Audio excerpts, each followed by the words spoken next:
بسم اللہ الرحمن الرحیم، شروع اللہ کے نام سے جو بڑا مہربان نہایت رحم والا ہے۔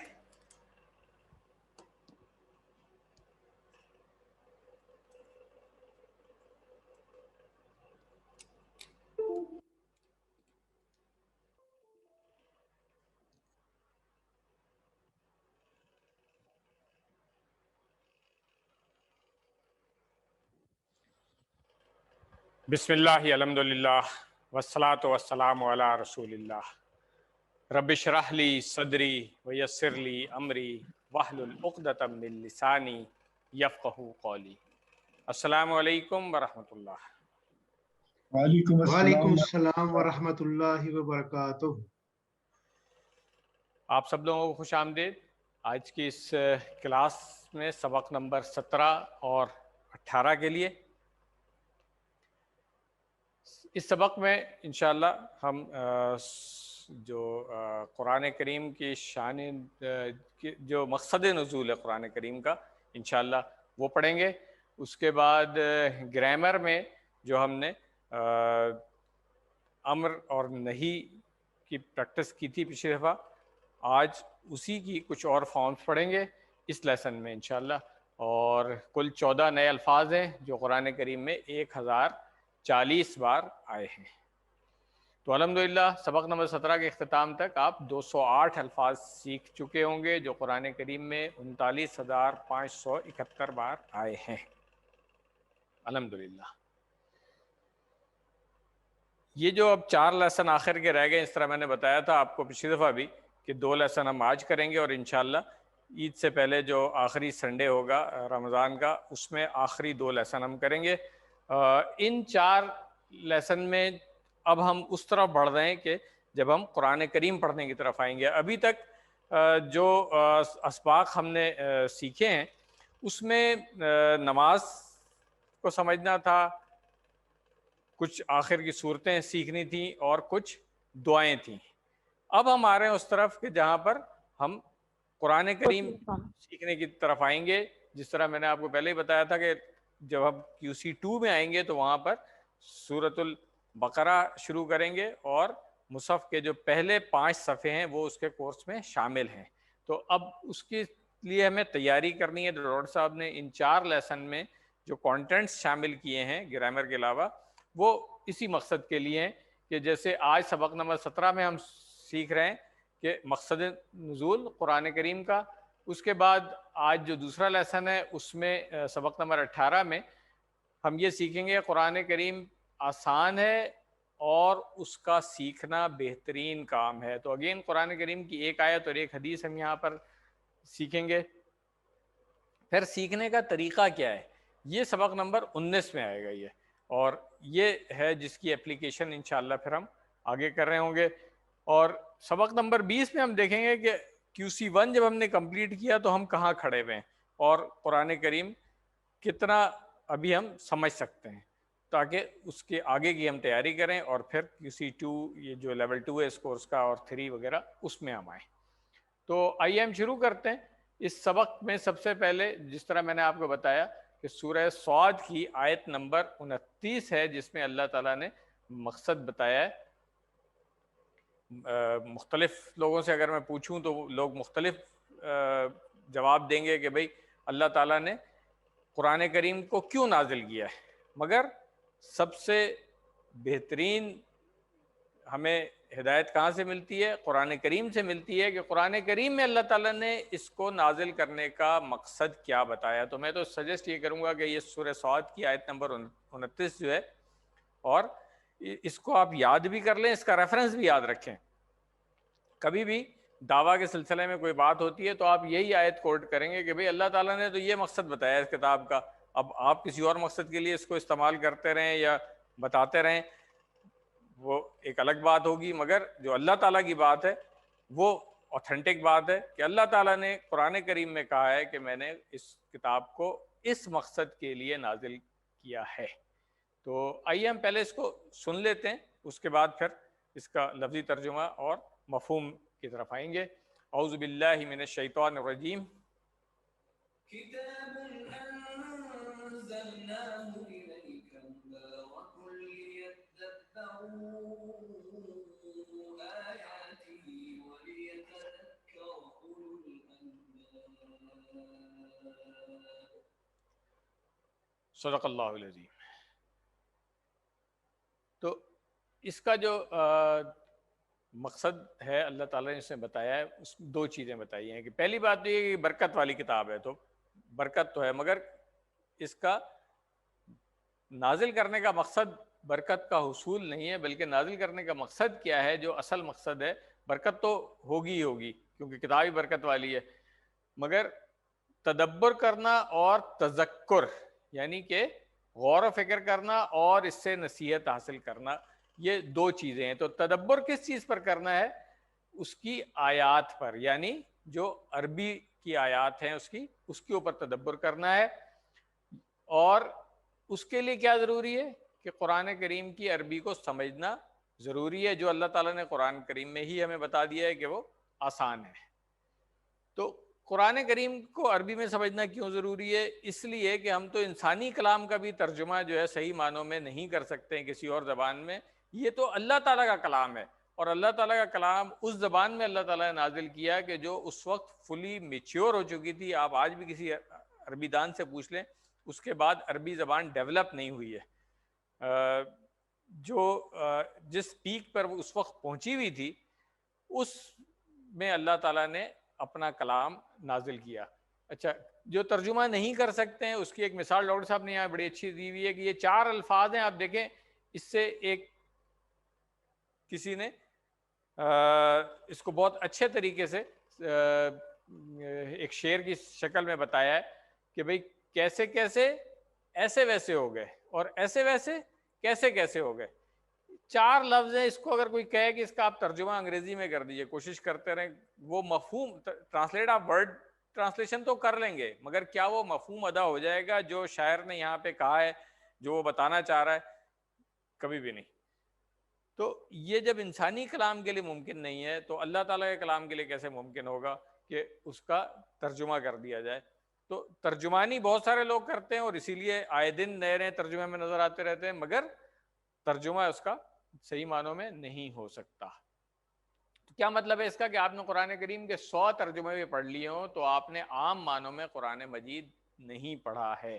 مثال اس کی کیا ہے کہ علامہ اقبال کا کلام کی مثال لے لیں، تقریباً ہم سب لوگ پڑھتے رہیں. تو اگر علامہ اقبال کے جو اشعار ہیں، اگر کوئی کہے کہ جی میں نے علامہ اقبال کا پورا کلام پڑھا ہوا ہے اور اس کو سمجھا ہوا ہے، مگر اس کو اردو نہیں آتی ہے، فارسی نہیں آتی ہے، عربی نہیں آتی ہے، تو آپ کیا کہیں گے اس کو؟ کہ اس نے سمجھا ہوا ہے اقبال کو؟ نہیں، وہ کہے گا جی میں نے فرینچ یا جرمن لینگویج میں اس کی ٹرانسلیشن پڑھ لی ہے. تو آپ اس کو یہی کہیں گے تم نے اقبال کو پڑھا تو ہے مگر اقبال کو تم نے سمجھا نہیں ہے، کیونکہ اس کی شاعری کو اسی زبان میں سمجھنا چاہیے. اگر اردو شاعری ہے تو اردو زبان میں سمجھیں گے، فارسی شاعری ہے تو فارسی زبان میں سمجھیں گے. مثال تو ہمیں ہی پتہ ہے کہ اقبال کا جو فارسی کلام اتنا زبردست کلام ہے، مگر چونکہ فارسی زبان ہمارے یہاں لوگوں کو نہیں آتی ہے تو ہم اس کو نہ پڑھتے ہیں نہ اس کو اپریشیٹ کر سکتے ہیں. مگر جن ممالک میں فارسی زبان بولی جاتی ہے، سمجھی جاتی ہے، وہ کہتے ہیں اقبال کا اصل کلام تو فارسی میں ہی ہے. تو یہ فرق ہوتا ہے. تو قرآن پاک جو ہے وہ صرف عربی والا قرآن ہے، یہ یاد رکھیے گا. ترجمہ پڑھنے سے قرآن نہیں پڑھا جاتا. اب ایک اور بات ہے، جب ہم یہ بات کرتے ہیں تو کہ ترجمے کے بغیر عربی میں سمجھ کر کے پڑھنے والی، تو لوگ کہتے ہیں کہ جی آپ جو بغیر سمجھے پڑھنے کی ثواب کی نفی کر رہے ہیں. نہیں، ایسا نہیں ہے. قرآن کریم کے ہر ایک حرف کے اوپر 10 نیکی ملتی ہے، وہ اس کا ثواب اپنی جگہ پر ہے تلاوت کرنے کا. مگر اس سے جو اس کے اللہ تعالیٰ کا جو کلام ہے نازل کرنے کا مقصد ہے وہ حاصل نہیں ہوتا ہے. اس سے صرف ثواب تو مل جائے گا. اصل جو مقصد ہے کہ قرآن تو کتاب ہے، ہدایت کی کتاب ہے، تو ہدایت کیسے ملے گی؟ ہدایت کے لیے ہمیں اس کو سمجھ کر کے پڑھنا ہے، اور سمجھنے کے لیے قرآن کی جو عربی ہے اس میں ہی اس کو سمجھنا ہے. تو اس سے ترجمے کی قدر کم بھی نہیں ہوتی. یہ بھی میں بتا دوں کہ ترجمے کی اپنی اہمیت ہے. آپ دیکھیں یہ پورا کورس ہم نے ترجمے کی مدد سے ہی تو کیا ہے. ترجمہ کیا ہے؟ ایک برج ہے، یہ یاد رکھیے گا. پل ہے، یہ ایک منزل نہیں ہے ہماری. اس پل کے ذریعے سے ہم اس منزل پہ پہنچ رہے ہیں کہ ہم قرآن کریم کو عربی زبان میں سمجھنے کے قابل ہو جائیں انشاءاللہ۔ تو یہ جو میں نے بات کی کہ ہر حرف کے اوپر 10 نیکیاں ہیں خاص طور سے، مگر آپ یہ دیکھیں کہ عربی میں ہی پڑھنے کے اثرات بھی ہوتے ہیں بہت سارے، آپ کو بھی پتہ ہوگا بہت ساری دعائیں ہیں، بہت ساری قرآن کریم کی آیات ہیں، صورتیں ہیں جو مختلف مواقع پر پڑھی جاتی ہیں۔ کوئی یہ نہیں کہتا ہے کہ جی اس کا ترجمہ پڑھ لیں آپ، نہیں، جب آپ چاہتے ہیں کہ اس کا کچھ اثر ہو تو ہمیشہ کہا جاتا ہے عربی میں ہی پڑھیں اس کو۔ تو یہ ایک اس کے اندر جو انرجی ہوتی ہے، اس کو ڈاکٹر صاحب نے یہاں پہ نورانی وولٹیج کہا ہے کہ جو دل پہ اثر کرتا ہے۔ آپ دیکھیں کسی کو قرآن کریم کا ترجمہ سنائے اس کے اوپر وہ اثر نہیں ہوگا، جو قرآن کریم کی آیات سنائے اس کا جو اثر ہوگا۔ تو اسی لیے ضروری ہے کہ قرآن کریم کو عربی میں ہی پڑھا جائے اور عربی میں ہی سمجھا بھی جائے۔ تو آئیے اب ہم لفظی ترجمے کی طرف آتے ہیں۔ سب سے پہلا لفظ ہے اس کا کتابن، یعنی کتاب۔ یہ پیچھے سے جو تسلسل ہے اس کا، اس سے ہمیں یہ پتہ چل رہا ہے کہ یہاں سے جو بات شروع ہو رہی ہے وہ اس کتاب کی بات ہو رہی ہے۔ کس کتاب کی بات ہو رہی ہے؟ جو ہمارے پاس مصحف کی شکل میں ہے، یعنی قرآن کریم۔ تو یہ جو کتاب ہے اللہ تعالیٰ نے ہمیں بتایا کہ ہم نے اتارا ہے۔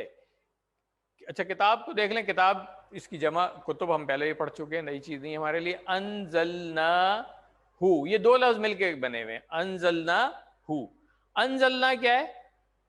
ہم نے اتارا، نازل کیا، بلکہ انگلش میں بڑا اچھا ورڈ ہمیں ملتا ہے ریویلڈ، ٹھیک ہے نا، وی ہیو ریویلڈ، یہ زیادہ بہتر لگتا ہے مجھے، مگر بہرحال اردو میں اتارنا اور نازل کرنا بھی اردو میں استعمال ہوتا ہے، تو آپ بہتر یہ کہ ہم نے نازل کی یہ ترجمہ سمجھ لیں، زیادہ اچھا ہے۔ قرآن کریم میں 55 بار آیا ہے یہ لفظ انزلہ، اس نے اتارا۔ یہ اب تو فعل بھی آپ نے سیکھ لیا ماشاءاللہ سے، تو فعل ماضی اس کا بنے گا انزلہ، اس نے اتارا، انزلتا آپ نے اتارا، انزلتو میں نے اتارا، اور انزلنا ہم نے اتارا۔ فعل کی جو قسم ہے یہ بھی ہم نے نہیں پڑھی، ابھی تو ہم نے صرف 4 بنیادی قسمیں پڑھی ہیں، اس لیے یہ انشاءاللہ لیول 2 میں جا کر کے ہم اس کو پڑھیں گے۔ تو انزلنا کے ساتھ جب ہو کی ضمیر لگ گئی تو ہم نے اتارا، یہ ضمیر جو ہے کس کی طرف آ رہی ہے؟ کتاب کی طرف آ رہی ہے کہ انزلنا ہو، ہم نے اتارا اس کو۔ اس کے بعد ہے الیکا، یہ آپ کو آتا ہے، آپ پہلے بھی پڑھ چکے ہیں۔ الا طرف ہو جاتا ہے، جیسے وہاں پر تھا علیکا، علا کا مطلب تھا پر، اور کا ضمیر ہے آپ کے لیے واحد۔ تو اسی طرح الا جو ہے اس کی پوری گردان ہم کر چکے ہیں، الیہ، الیہم، الیکا، تو طرف آپ کی آتا ہے ہمیں۔ مبارک، مبارک کیا ہے؟ برکت والے، جس طرح ہم استعمال کرتے ہیں کہ عید مبارک، اور کوئی بھی چیز، سفر مبارک، اسی طرح مختلف اردو میں بھی استعمال ہوتا ہے یہ لفظ برکت کے لیے، کہ یہ عید آپ کے لیے یا یہ سفر آپ کے لیے برکت والا ہو۔ تو یہاں پر آیت مکمل نہیں ہوئی، یاد رکھیے گا، یہاں تک یہ ترجمہ ہوا ہے کہ یہ کتاب ہم نے نازل کی آپ کی طرف، برکت والی ہے۔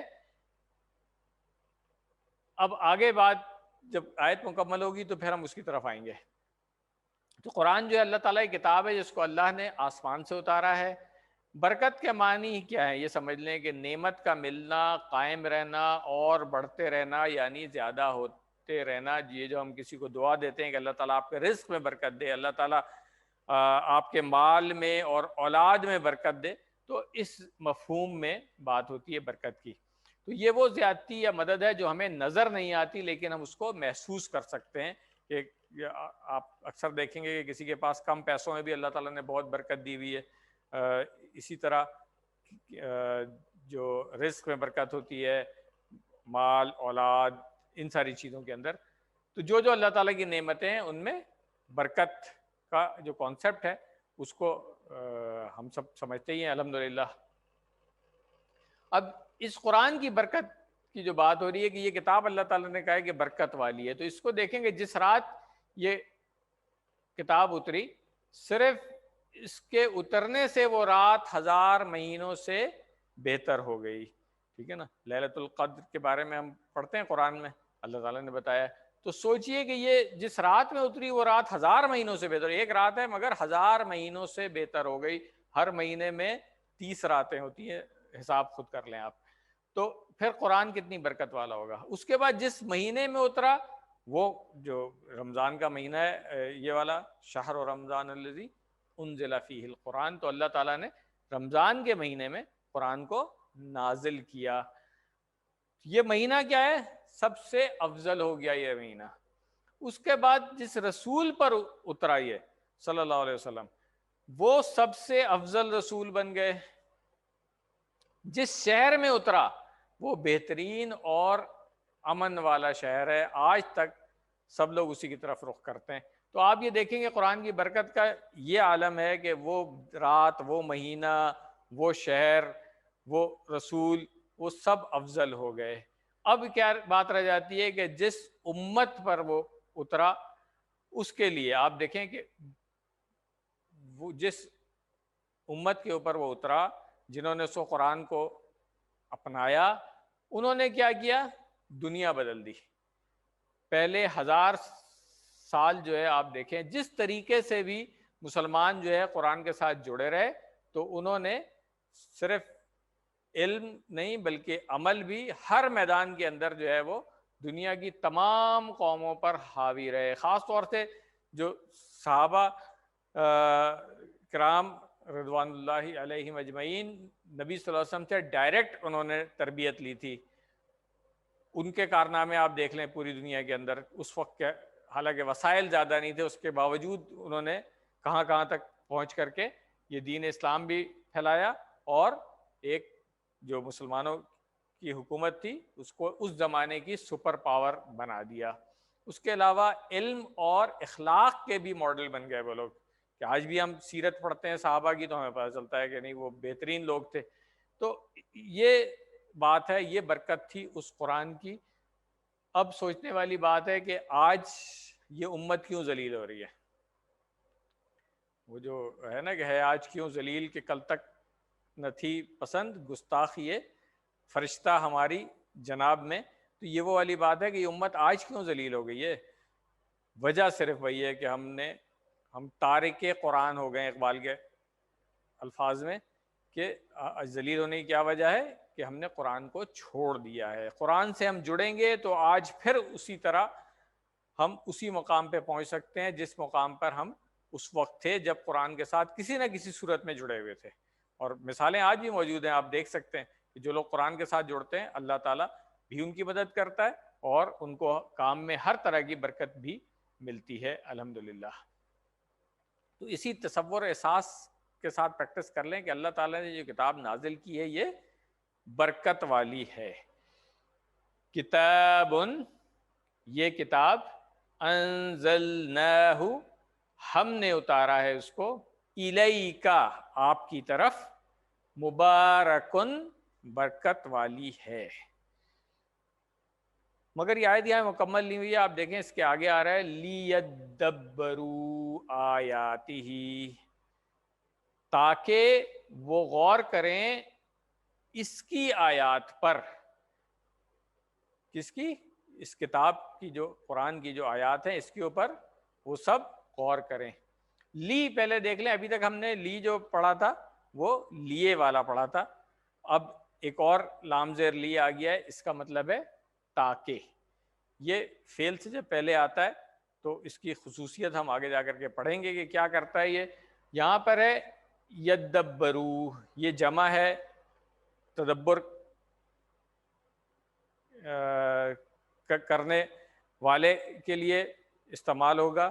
اور فعل کی کون سی قسم ہے ہم آگے جا کر کے پڑھیں گے. ابھی کیونکہ ہم نے بنیادی فعل کی قسمیں پڑھی ہیں اس میں یہ نہیں آتا. تو یدبرو، وہ سب غور کریں.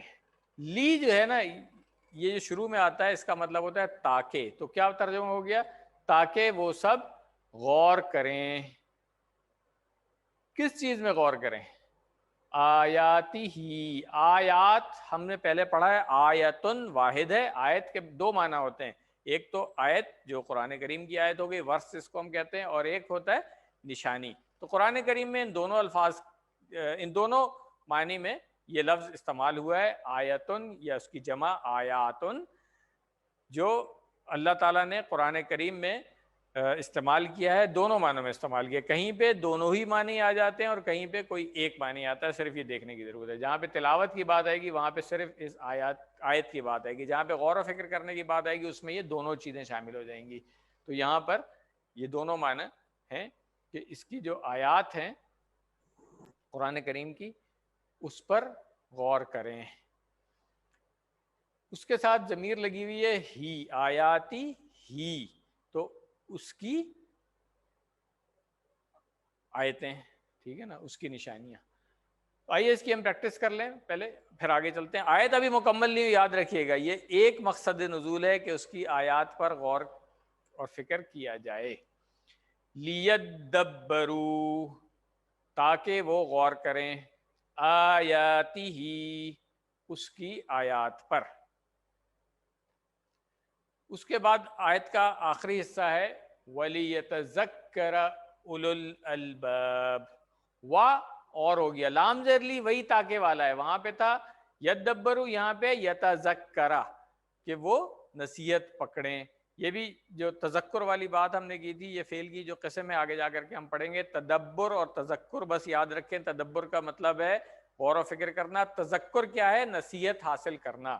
تو وَلِيَتَذَكَّرَ، اور تاکہ وہ نصیحت پکڑیں یا نصیحت حاصل کریں۔ کون لوگ؟ کن کی بات ہو رہی ہے وہ بھی آگے دیکھتے ہیں ہم۔ یہ پہلے نوٹ کر لیں، لام زیر لی یہ تاکے والا ہے، فعل سے پہلے آ رہا ہے، اور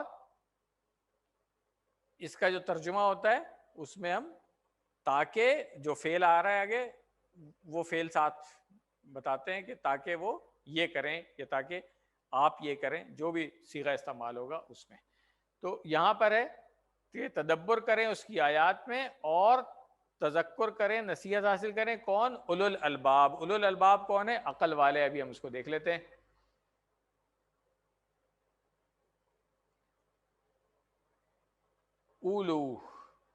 اولو جو ہے یہ، یا اس کی ایک اور فارم الی استعمال ہوتی ہے، کب چینج ہوگا یہ انشاءاللہ ہم آگے جا کر کے پڑھیں گے کہ اولو اور الی کب استعمال ہوتا ہے۔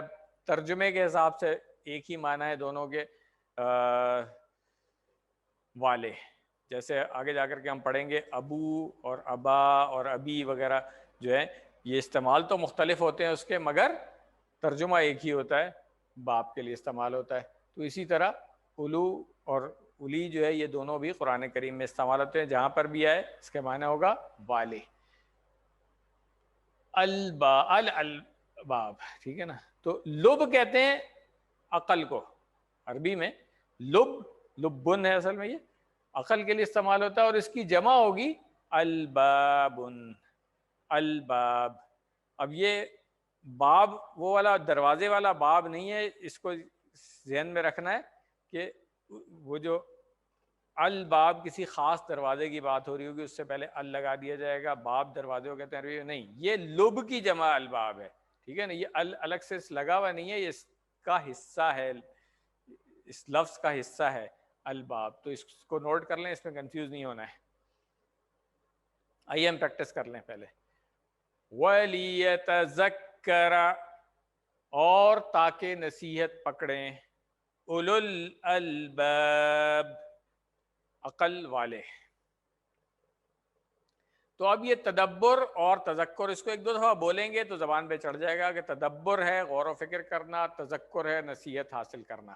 تو اپنی زندگی میں اس کی باتوں پر عمل کرنا تاکہ دنیا اور آخرت کی ساری برکتیں حاصل ہوں۔ اب پوری آیت کو ہم ذہن میں اگر رکھ لیں کہ اللہ تعالیٰ نے فرمایا کہ یہ کتاب ہم نے نازل کی ہے جو برکت والی ہے، تاکہ لوگ اس سے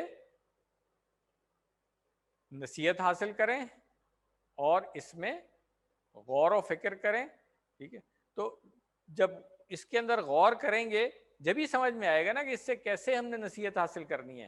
تو جو عقل والے لوگ ہیں وہی غور و فکر کریں گے، اور انہی کو یہ بات سمجھ آئے گی کہ اس سے نصیحت کیسے حاصل کرنی ہے۔ تو اس کا مطلب ہے کہ جو عقل والے لوگ ہیں ان کے لیے تو یہ ہو گیا، ہاں جو بے عقل ہیں ان کے لیے یہ دونوں کام نہیں ہے۔ تو پہلا سوال تو میرا یہی ہے کہ آج جتنے لوگ یہ سن رہے ہیں لیکچر یا دیکھ رہے ہیں اس وقت، کوئی یہ کہہ سکتا ہے کہ ہم عقل والوں میں شامل نہیں ہیں؟ نہیں ہے ایسا. کوئی بھی یہ مانے گا ہی نہیں کہ اللہ تعالیٰ نے مجھے بے عقل پیدا کیا ہے. الحمدللہ اللہ تعالیٰ نے ہم سب کو عقل مند پیدا کیا ہے، تو ہم سب اولو الالباب میں آتے ہیں. اب ہماری ذمہ داری ہے کہ قرآن کریم کو پڑھیں، سمجھیں، اس میں غور و فکر کریں اور اس سے نصیحت حاصل کریں. یہ چیزیں جو ہے نا تھوڑی سی اور ڈاکٹر صاحب نے یہاں پہ ایکسپلینیشن اس کی دی ہے کہ وہ دیکھ لیں. وہ کہتے ہیں تدبر یعنی کہ غور کرنا. تو اگر اکثر ہم صرف اگر میں نیوز پیپر آپ کو دوں اور ہیڈ لائنز اگر آپ پڑھ رہے ہیں تو اس میں کوئی تدبر غور و فکر کرنے کی ضرورت نہیں ہوتی ہے. لیکن کوئی اگر ریسرچ پیپر میں آپ کو دے دوں، کوئی سائنسی مقالہ آپ کو دے دوں میں، اس کو کیا آپ بغیر غور و فکر کیے پڑھ سکتے ہیں؟ کوئی ریسرچ والا جو مضمون ہوتا ہے، ایون اخبار میں بھی کچھ آرٹیکل ایسے ہوتے ہیں جس میں غور و فکر کرنا پڑتا ہے پڑھتے ہوئے. تو اس کا مطلب ہے کہ اس کو تو سمجھ کے ہی پڑھنا ہے. ہاں ہیڈ لائن جس طرح وہ نیوز چینل وغیرہ پہ بھی چل رہی ہوتی ہے، ایک ٹکر کے طور پہ آپ نے دیکھ لیا اچھا بھائی یہ نیوز ہے، اس پہ غور و فکر کرنے کی ضرورت نہیں ہے. بس وہ ایک انفارمیشن تھی، آپ کو ڈیلیور ہو گئی، آپ نے بھی ریسیو کر لی ہے. یہ وہ چیز نہیں ہے، یہ ایک انفارمیشن نہیں ہے کہ بس آپ ریسیو کر لیں. نہیں، اس کا مقصد ہے کہ اس پہ غور بھی کیا جائے اور پھر اس سے نصیحت بھی حاصل کی جائے. جب ہی ہمارے اندر تبدیلی آئے گی، جب ہم اس قرآن کریم کو اس مقصد سے پڑھیں گے، سمجھیں گے کہ ہم نے اس سے نصیحت حاصل کرنی ہے، تو نصیحت حاصل کرنے سے کیا ہوگا؟ ہمارے اندر تبدیلی آئے گی انشاءاللہ. تو اب قرآن کریم کو کس طرح ہم اپنی زندگی میں لائیں، یہ ہمارے لیے ایک گائیڈ لائن یہاں سے مل جاتی ہے کہ ہم اس کو پڑھیں گے، اس میں غور و فکر کریں گے، اس کو سمجھیں گے، اس سے نصیحت حاصل کریں گے اور اپنی زندگی کو بہتر بنائیں گے. تو اس کے لیے ڈاکٹر صاحب نے ایک بڑی امپورٹنٹ چیز بتائی ہے کہ کیا طریقہ ہے اس کو اپنی زندگی میں لانے کا. اس کو سمجھنے کے لیے پہلے ہمیں اپنا تعلق قرآن کے ساتھ سمجھنا ضروری ہے کہ قرآن سے ہمارا تعلق کیا ہوتا ہے. 4 چیزیں اس کو یاد کر لیں کہ قرآن سے ہمارا تعلق جو ہے وہ ڈائریکٹ ہے، جس کو راست کہا ہے انہوں نے کہ ڈائریکٹ ریلیشن ہے ہمارا قرآن کریم کے ساتھ. پھر پرسنل ریلیشن بھی ہے، انڈیویجول، ہر انڈیویجول کا قرآن کریم کے ساتھ پرسنل ریلیشن ہے. پھر یہ ایک پلانڈ ہے، ایسے نہیں ہے کہ آج آپ صبح اٹھ کر کے بیٹھے اور ایسے ہی یہ والی آیت جو ہے سورہ صاد کی سن لی ہم نے. نہیں، اٹ واز پلانڈ اللہ تعالیٰ کی طرف سے. آج فجر میں جو جن لوگوں نے جماعت سے نماز پڑھی ہے اور 2 رکعت میں جو امام صاحب نے آیات سنائی، اٹ واز پلانڈ. ایسا نہیں تھا کہ ایسے ہی بس سن لیا آپ نے. نہیں، آپ بھی اٹھ کر کے گئے نماز کے لیے، امام صاحب بھی تیاری کر کے آئے اور انہوں نے سنایا. تو اللہ تعالیٰ کی طرف سے یہ چیز پلان تھی. پھر یہ ریلیونٹ بھی ہے. ابھی ان 4 پوائنٹس کی ڈیٹیل میں ہم جب جائیں گے تو ہمیں بات یہ سمجھ میں آئے گی کہ یہ کیسے ہم سے ریلیونٹ کیسے ہوتی ہے. یہ بھی ایک عام طور ہے مسکنسیپشن ہے کہ یار یہ آیت تو ہمارے لیے نہیں ہے، یہ فلاں کے لیے فلاں کے لیے. تو آئیے ہم دیکھتے ہیں کہ کیسے ہر آیت ہم سے ریلیٹڈ ہے. تو سب سے پہلے ڈائریکٹ ریلیشن کی بات ہو گئی کہ جیسے ہی ہم یہ کتاب کھولتے ہیں، دنیا میں کوئی ایسی کتاب نہیں جس کو آپ کھولیں تو آتھر کو فوراً پتہ چل جائے گا. نہیں، یہ صرف قرآن کریم ہے. جیسے ہی ہم کھولتے ہیں ہمارا ڈائریکٹ کانٹیکٹ جو ہے وہ اللہ تعالیٰ کے ساتھ ہو جاتا ہے. اس کے میسج ہمیں ڈیلیور ہونا شروع ہو جاتے ہیں. اللہ تعالیٰ دیکھ رہا ہوتا ہے کہ میرا بندہ جو ہے وہ قرآن کریم کو پڑھ رہا ہے اور اس کو پڑھ کے وہ سمجھ رہا ہے یا کیا کر رہا ہے. یہ چیز اس کا ڈائریکٹ کانٹیکٹ بن جاتا ہے اور ڈائریکٹ اللہ تعالیٰ کی طرف سے وہ میسج ریسیو کرنا شروع کر دیتا ہے. تو جب ہم اس کو امام سے سنتے ہیں تو کیا ہوتا ہے؟ اس وقت بھی اللہ تعالیٰ دیکھ رہا ہوتا ہے کہ کون جو ہے اس کو دھیان سے سن رہا ہے، کون اس پہ غور کر رہا ہے، کس کے دل پہ اس کا اثر ہو رہا ہے. جو ہم نے پہلے بھی بات کی تھی کہ جب امام صاحب سنا رہے ہوتے ہیں، ان کو سمجھ میں آ رہی ہوتی ہے، ان کے آنسو گرنا شروع ہو جاتے ہیں. تو کوئی اس پہ دھیان نہیں دے رہا ہے، وہ اس کا دماغ کہیں اور لگا ہوا ہے، کوئی سمجھ ہی نہیں رہا ہے اس کو، جس کو عربی نہیں آتی ہے اتنی عربی کے قرآن کریم جو پڑھا جا رہا ہے وہی سمجھ سکے. تو اللہ تعالیٰ جو ہے نا وہ سب دیکھ رہا ہوتا ہے. اس لیے کیا کرنا چاہیے؟ میں پورے اخلاص سے پڑھیں یا سنیں، اور اگر نہیں بھی سمجھ میں آ رہی ہے نا، ابھی آپ نے 50% ورڈ سیکھ لیے، کوشش کریں اتنا تو سمجھیں نا، اور دل میں اللہ تعالیٰ سے جو ہے وہ مغفرت طلب کرتے رہیں کہ یا اللہ اتنی عمر ہو گئی ہے اور آج بھی قرآن کریم سن کے سمجھ نہیں آ رہی ہے مجھے. تو یہ بہت بڑا المیہ ہے. اپنے آپ کو بہت زیادہ جو ہے نا وہ تنبیہ کرنے کی ضرورت ہے کہ اب آج کے بعد سے ہم کوئی موقع ضائع نہیں کریں گے قرآن کریم کو سمجھ کے پڑھنے کا اور قرآن کریم کی عربی کو سیکھنے کا. سب سے بڑی بات یہ ہے جو میں نے بات کی کہ لیول 1 کرنے کے بعد لیول 2, 3 اور 4, 5 کی طرف آپ آئیں گے انشاءاللہ. تو یہی بات ہے کہ جب تک کہ یہ احساس ہمارے دلوں میں نہیں ہوگا کہ اتنی عمر گزر گئی ہے، کچھ پتہ نہیں ہے کتنی عمر اور رہ گئی ہے. ابھی دیکھ لیں کووڈ میں ہی ہم نے اپنے کتنے جاننے والوں کو قبر میں اتار دیا ہے، تو آگے کچھ پتہ نہیں ہے کس کی کتنی زندگی رہ گئی ہے. تو ایمرجنسی ہے یہ کہ فوراً ہم قرآن کریم کی عربی کو سمجھنے کے لیے وقت بھی لگائیں، اگر سرمایہ کی ضرورت ہے سرمایہ بھی خرچ کریں. یہ کورس تو الحمدللہ آپ تک فری پہنچ رہا ہے، مگر اگر میں کہتا ہوں کہیں سے پیسے دے کر کے بھی سیکھنا پڑے، جو ایمرجنسی ہوتی ہے، تو آپ دیکھیں جس کو آکسیجن سلنڈر آج کل چاہیے ایمرجنسی میں، وہ ہزاروں یا لاکھوں روپے بھی دینے کو تیار ہو جائے گا، کیونکہ ایمرجنسی ہے بھائی. تو اس کو سمجھنے کی ضرورت ہے. قرآن کریم کو سمجھنا بھی اس وقت ایمرجنسی ہے. تو ہم نے وقت بھی لگانا ہے، سرمایہ بھی لگانا ہے، اس کو اہمیت دینی ہے کہ ہم اس دنیا سے ایسے ہی نہیں چلے جائیں کہ مختلف زبانیں سیکھ لیں، مختلف علوم سیکھ لیے دنیاوی، اور قرآن کریم کو سیکھے بغیر چلے گئے. تو یہ ایمرجنسی ہے. پورے اخلاص کے ساتھ اللہ تعالیٰ سے دعا بھی کریں، اور جب پڑھیں جتنا سمجھ میں آ رہا ہے کوشش کریں، اور جتنا نہیں سمجھ میں آ رہا ہے اس کے لیے ایفرٹس کریں سمجھنے کی. اسی طرح امام صاحب سے اب سن رہے ہیں تو پوری توجہ اس پہ رکھیں. کیوں؟ اس لیے کہ یہ ہدایت کی کتاب ہے، اللہ تعالیٰ نے ہدایت اس میں رکھی ہے. تو اگر ہم اس کتاب سے ہدایت نہیں حاصل کر رہے ہیں تو پھر ہم ہر نماز میں سورۃ الفاتحہ میں کیا کہہ رہے ہوتے ہیں؟ اہدنا الصراط المستقیم. اللہ تعالیٰ نے تو اسی صراط مستقیم کی ہدایت کے لیے ہمیں یہ کتاب دے دی ہے. اس کو پڑھیں گے، سمجھیں گے، غور و فکر کریں گے، اس پر عمل کریں گے، اپنی زندگی میں لائیں گے، یہ چیز سمجھنے والی ہے. دوسرا پوائنٹ کیا ہے اس کا، کہ اس کا جو تعلق ہے قرآن کریم کا کے ساتھ ہمارا، وہ ہے پرسنل. جو آیت بھی ہم پڑھیں یا سنیں اس سے احساس ہونا چاہیے کہ میرے لیے. آج امام صاحب نے یہ آیت پڑھی تھی تو کیا یہ مدینہ کے یہودیوں کے لیے تھی یا عیسائیوں کے لیے تھی یا مشرکین مکہ کے لیے؟ نہیں. سوچنا یہ ہمارے لیے اس آیت میں کیا میسج ہے، کیونکہ صرف اس زمانے کے لیے ہوتی تو قیامت تک کے لیے سو قرآن کریم میں یہ آیت نہیں آ جاتی. ویسے ہی نبی صلی اللہ علیہ وسلم کو بتا دیا جاتا کہ ان سے یہ کہہ دیں آپ. نہیں، قرآن کی آیت ہے اور اللہ تعالیٰ نے اس کو محفوظ کیا ہوا ہے، تو اس کا مطلب ہے کہ قیامت تک آنے والوں کے لیے اس میں کوئی نہ کوئی نصیحت موجود ہے. اب صرف ہم نے سمجھنا ہے کہ اس آیت میں ہمارے لیے کیا پیغام ہے.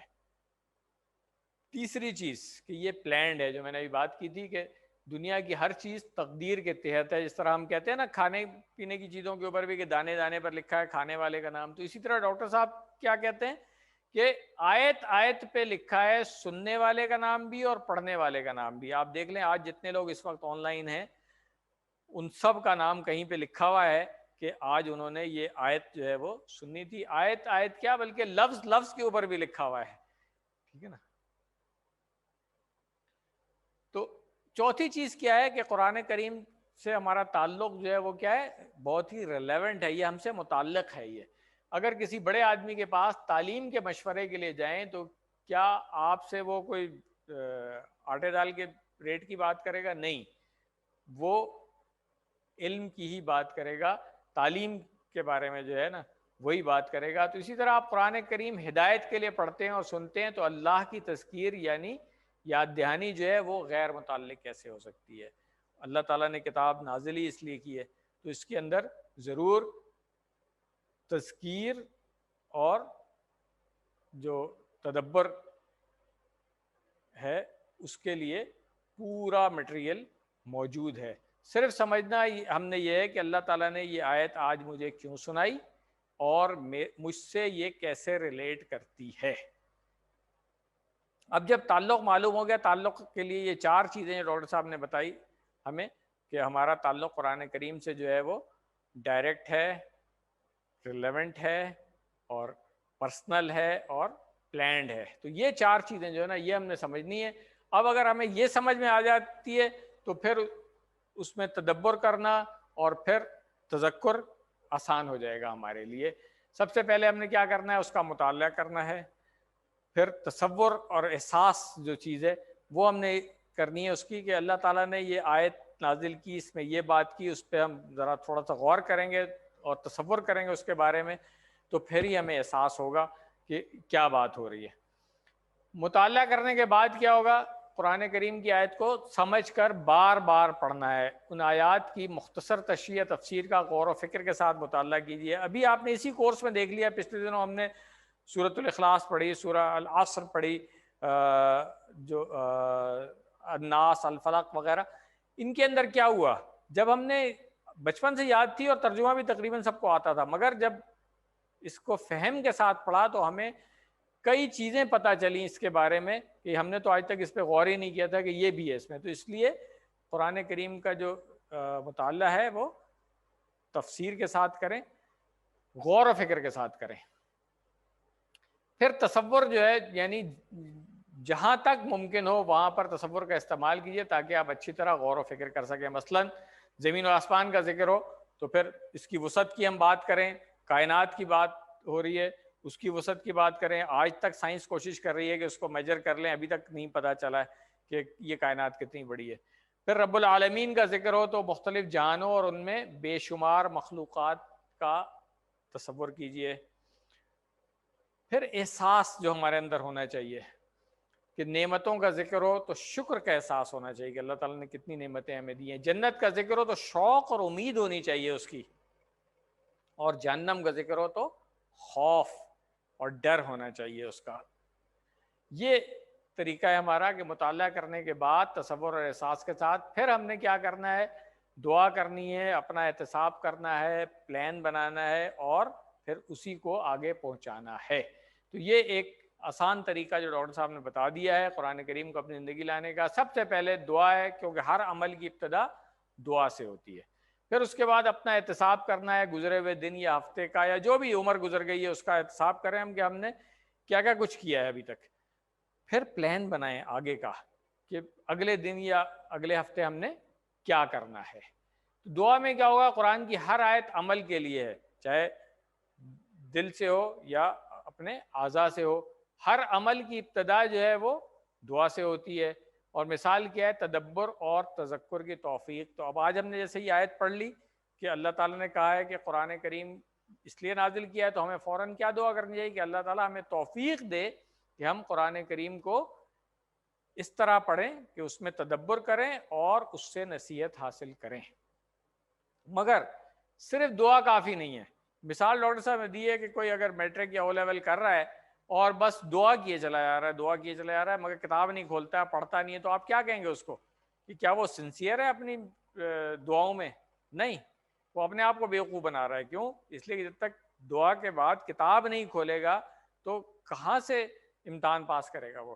یہی بات سمجھنے والی ہے کہ ہم دعا کیے جا رہے ہیں اللہ ہمیں ہدایت دے ہدایت دے، اور ہدایتی کتاب اگر نہیں کھول رہے ہیں، اس پہ غور و فکر نہیں کر رہے ہیں، تو اس کا مطلب ہے کہ ہم سنسیئر نہیں ہیں اس دعا میں، بس ایز اے ریچول کرتے چلے جا رہے ہیں یہ دعا. پھر جب پتہ چل جائے گا یہ تو ہم نے پلان بنانا ہے اگلے دن یا اگلے ہفتے کا، یعنی کہ اس پورے ایک ہفتے میں آپ نے کیا کرنا ہے. اس طرح ہم نے بتایا کہ جی اگر آج یہ لیسن آپ نے 2 لے لیے ہیں، اس کا ہوم ورک کرنا ہے، اس کی ورک بک کرنی ہے، کتاب میں سے اس کو پڑھنا ہے، قرآن کریم میں پڑھتے ہوئے وہ الفاظ جو ابھی تک ہم پڑھ چکے ہیں جب آئیں تو اس پہ غور کرنا ہے. اگر آپ پلان بنانے میں ناکام ہیں تو سمجھ لیں کہ کیا آپ ناکامی کا پلان بنا رہے ہیں. وہ جو انگلش کا ایک مقولہ ہم نے پہلے بھی پڑھا ہوا ہے کہ if we fail to plan we plan to fail. تو ڈاکٹر صاحب نے اس میں کھانے کی مثال دی تھی. اگر آج کھانا یا آج مثال کے طور پہ افطار کا پلان اگر گھر میں نہیں بنا ہے تو اس کا مطلب ہے کہ آج ہم نے روزہ کھولنے کا پلان نہیں کیا ہوا ہے. مگر کیا کرنا ہے؟ ہم نے اس کو چیک ضرور کرتے رہنا ہے.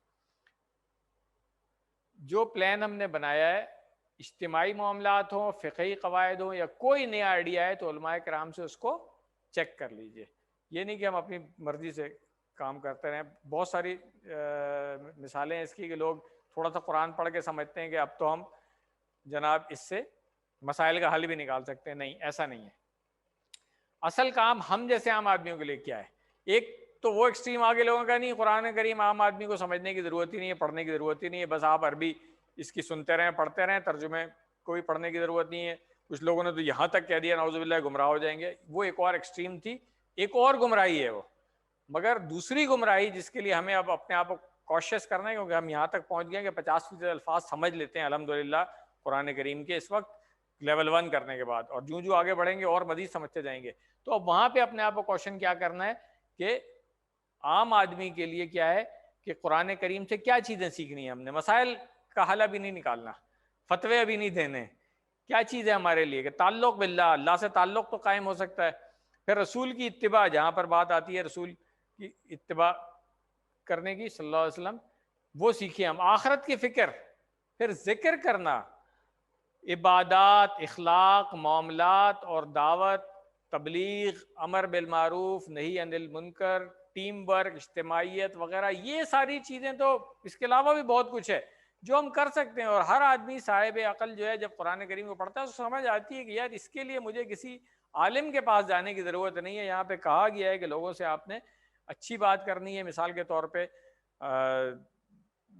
جو ابھی تک ہم پڑھ چکے ہیں، اگر اسی کی مثال میں دے دوں کہ آپ نے تواصی بالحق کرنا ہے، آپ نے استغفار کرنا ہے، یہ سب باتیں کسی عالم کے پاس جا کر کے پوچھنے کی ضرورت نہیں ہے. ہمیں پڑھ کے ہی سمجھ میں آ جاتی ہے کہ ہاں جی ہم نے اللہ تعالیٰ کی تعریف کرنی ہے، تسبیح کرنی ہے، استغفار کرنا ہے، اللہ تعالیٰ سے پناہ مانگنی ہے ہم نے، وغیرہ وغیرہ.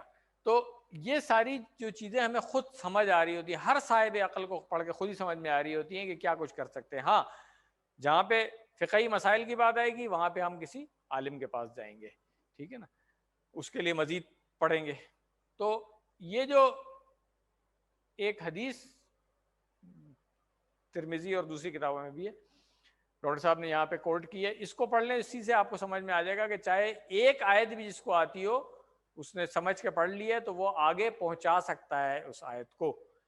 حدیث کے الفاظ کیا ہیں؟